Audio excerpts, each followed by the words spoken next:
Okay, so I'm finally getting around to posting my review of the BetaFPV Beta85x HD. I think I'm probably the last reviewer to post a video on this, and the reason I have not posted a video is, well, one, I didn't get this until very late, up because of the Chinese New Year, and also because of the, I guess the ESCs blowing up on 4S. They delayed the shipment of this to me, and so yeah, I didn't get it until well after Chinese New Year. And well, as you can see here, I have two. The first one here on the left flew. No explosions or anything like that. I was only flying it on 3S and it was fine. In terms of flying, it was totally fine, except I was getting a ton of jello in my HD video. It was really bad. So I tried pretty much every 2-inch prop out there. Yeah, you guys can probably think of a 2-inch prop. I have flown that 2-inch prop on this guy. Various PID tunes. I messed with this probably way more than I should have, and I eventually printed this TPU pod out here because one of the things I was reading in the forums is that the original pod isn't screwed down in the front and the back here, and that's what causes the vibrations for some people. So I went ahead and printed this out, put this in here, and put my turtle back in and everything, and I was still getting jello. So yeah, I was just throwing my arms up. I didn't know what was going on. This whole time I was also communicating with BetaFPV on the issues and everything. They were very helpful. They like, try this, try that, and offered a lot of suggestions. And then I think after I don't know, 2 or 3 flights with the pod here, I was kind of messing around with some PID tunes, again changing props, and then all of a sudden my turtle just stopped working. So it would turn on and I would get the yellow screen. I guess people are calling it the yellow screen of death, the CADX yellow screen of death. And so yeah, that was weird. I didn't know why I was doing that. So I actually had another turtle and decided, okay, I'll just swap in one of my other turtles from one of my other builds I had lying around. Put that in there, and it again flew for 2-3 packs, I think, and then that turtle died. So I think there was definitely something wrong with this particular unit, and I just told them I'm going to give up on this guy. So they sent me another one. They're very nice, and you know, they were working with me, and you know, I think that's one of the things about BetaFPV is, like some other companies, I'm not going to mention any names here because I know there's fanboys out there. You get a dud unit, they don't even talk to you. They just tell you don't put up a video. I'm like, why not? Anyway, I'm not going to get into the politics of all that. It's not the focus of this video. But yeah, BetaFPV, I think they're a good company. They care about their products and they want to make sure that things work for people. And I think that because of the incident with the ESCs catching fire, they did catch a lot of flack for that out there in the community. But you know, they're doing the right things. They're trying to, you know, make sure that customers are taken care of, replacing parts and everything. And obviously, they now are saying that this is a 2-3S, not a 2-4S, which is of course what they should have done from the beginning. But you know, sometimes you make mistakes. That happens. And you know, you learn from them and move on, and I think that they're going to do that in this case, and hopefully in the future that will help them improve the process for making better products, and you know, doing more testing obviously before they release them and sell them to customers. So anyway, that aside, back to my little story here on the whole saga on these guys here. Let's see, where was I at? Yeah, so basically I killed 2 turtles in this guy. And yeah, I said, okay, I'm done with this guy. I'm not going to fly him anymore. I'm thinking ultimately I probably had like a bad motor or something. Maybe he was out of balance. Because at that point, you know, it didn't matter what the props were. It didn't matter which props I used. I was just getting jello, too much vibration. But I couldn't hear it when I was flying at line of sight, so it's kind of weird. So very, whatever frequency that vibration is very subtle, not audible, but still getting into the HD video. So anyway, enough of this guy. Yeah, I'm just showing it to you. I just basically was going to tear this down and use it for something else. I think something might be wrong with the BEC on the flight controller, so I'm going to be a little cautious on what I do with it. But anyway, got a new one here, and yeah, I flew with the original canopy came in here. This one here, the camera angle is not adjustable, unfortunately, even though you can move it back and forth. They need to redesign this canopy here because the way it is, this can't be tilted up, even though it's designed to be tilted up. There's the way the camera fits in here is too tight, and yeah, I wasn't able to tilt up the camera on these canopies. Now the canopies are pretty strong, so I've seen people crash these. I've crashed on the other one as well, and it just gets some scratches on there. It doesn't break. It's a pretty thick piece of plastic, so it'd be pretty hard to break. Now, when I did fly this out of the box, as I always do, I just basically bound up my receiver, set up my video transmitter, my rates on, and switches on my transmitter, flew with the platoon it came with exactly the way it came. I was up and running in like 5 minutes, like I always do in all my videos. And yeah, I got a little bit of jello, nowhere near as what was coming out of this one here. And I was like, okay, so I tried the first thing that I tried on the number one guy here, the first one that I got. I put a little bit of foam underneath the front of the canopy where it touches the frame, and in the back here where it touches the frame, because you know, that's where it's not touching the frame, and so the canopy can rock back and forth. I think that's where a source of a lot of the jello is coming from. So if you guys have that problem, put a little bit of foam. It's like that kind of foam that comes with motors or cameras. It's kind of a medium density, high density foam. Just squish that down, shove it in there. That will take up the slack so that this canopy can't rock back and forth, because it's only screwed down here on the left and on the right on the frame. That's the only thing that's securing it.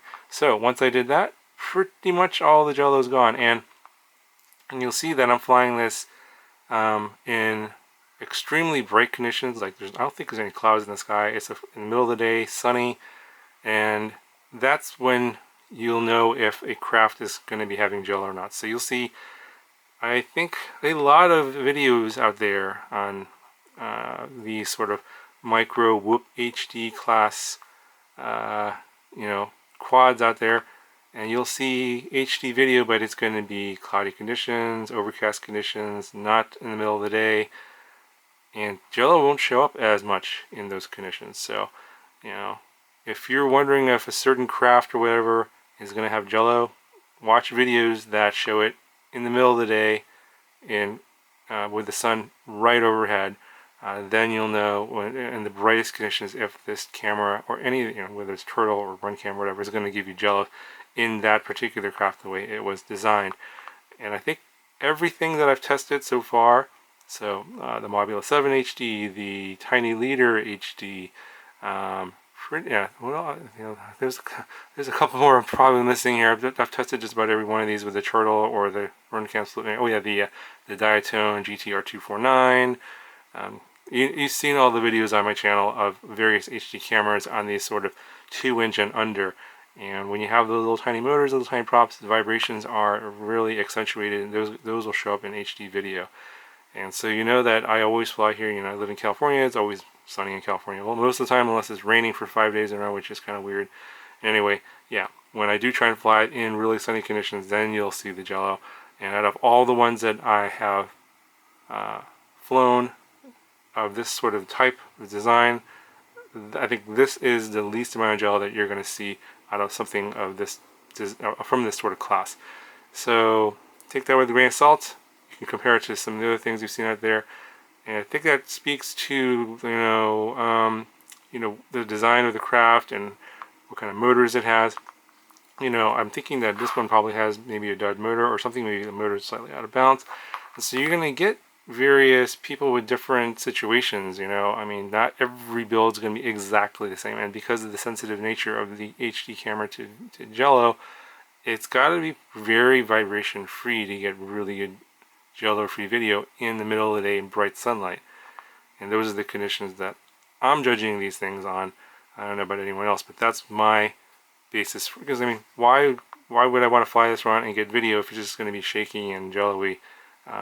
That's not the point of this thing. I mean, the point, obviously, these little CineWhoops, you want to fly around kind of slow, catch some nice video and stuff. But if I'm just going to get jello, I'd rather just fly something without an HD camera and just have fun, just fly. This is for capturing HD video, and it should, if that's the purpose, then it should be jello free video in my opinion. So anyway, that's my opinion on that. Yeah, you know, I'm not going to go over the specs. Click the link down below if you don't happen to know what this is. This has been out for a while now, but yeah, if you click the link down if you want to see the specs on this, it's you know, high-end stuff. So it's good. They have good parts. In terms of flight, I have no complaints about flying or the PID tune. It's all good. Obviously, my whole rant and ramble here is about the HD camera and jello. So with that, I'm going to show you the footage I got, and you guys can be the judge of whether or not that's acceptable for the conditions I'm flying. And yeah, you let me know in the comments below what you guys think, and I'll talk to you guys in the next video.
just